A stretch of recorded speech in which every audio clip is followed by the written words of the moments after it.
ഇച്ചിരി ഉപ്പും കൂടെ ഇങ്ങനെ ഇടുന്നു.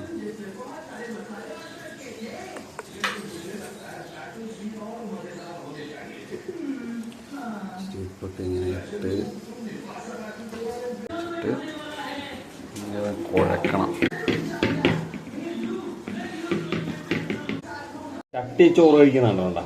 പഴയ ചട്ടിയിൽ നല്ല പഴയ പഴഞ്ചോറും ആയിട്ട് വെക്കണം. എന്നിട്ട് ഇങ്ങനെ ഈ ഒരു ടേസ്റ്റ് ഇതൊക്കെ പണ്ട് കഴിച്ചുകൊണ്ടിരുന്ന കഴിപ്പാണ്.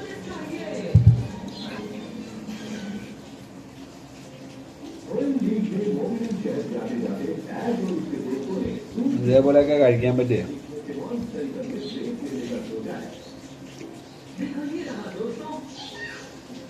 സൂപ്പറാണ്. ഈ കരിവേപ്പില ഇങ്ങനെ മാറ്റി വെക്കുക. നല്ല കൊടമ്പുളി ഇട്ട് വെച്ച കറിയാണ്. നല്ല നല്ല അടിപൊളി മത്തി കിട്ടി. പിന്നെ മുള്ളൊക്കെ നോക്കിക്കൊണം കേട്ടോ, തൊണ്ടയിലൊന്നും ഉടക്കരുത്. ഇത് കാണുമ്പോൾ ചില ആൾക്കാർക്ക് വായിലിപ്പോൾ വെള്ളവും.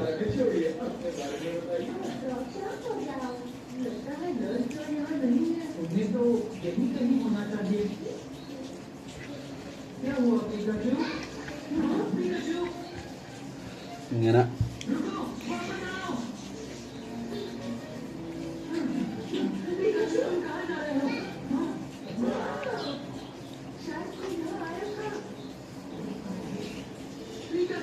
അതന്നെ പുളിയൊക്കെ ഉണ്ടാവും.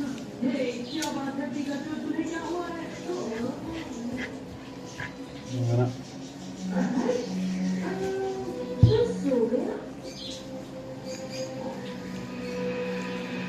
ചില ആൾക്കാരൊക്കെ അയ്യേ ചട്ടിയിലാണ് ചോറ് കഴിക്കുന്നത്.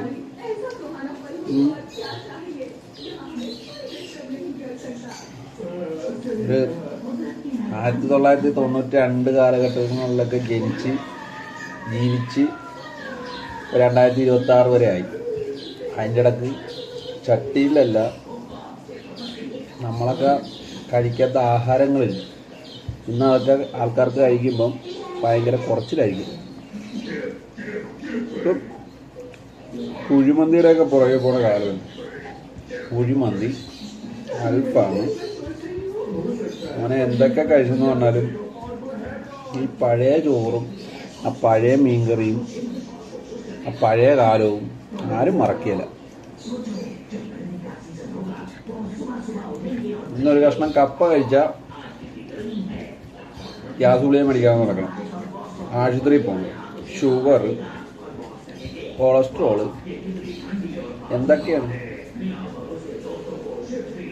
കപ്പ മാത്രം ചക്കക്കുരു കഴിച്ച് കിടന്ന കാലമുണ്ട്. രാവിലെ ചക്കക്കുരു മാത്രം പുഴുങ്ങി അത് കഴിച്ച ഒരു കാലഘട്ടം ഉണ്ടായിരുന്നു ഞങ്ങളുടെയൊക്കെ ചെറുപ്പത്തിൽ. ഇന്ന് ഇത് ചക്കക്കുരു കണ്ടാൽ മതി.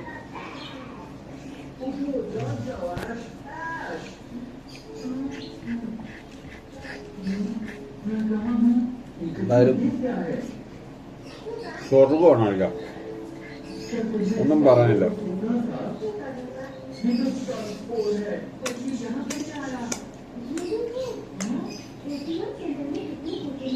അങ്ങനെ ചട്ടി കാലി. അപ്പം എന്തായാലും ഇടയ്ക്കൊക്കെ ഇങ്ങനെയൊക്കെ ഒന്ന് ടേസ്റ്റ് ചെയ്ത് നോക്കുക. ഓക്കെ.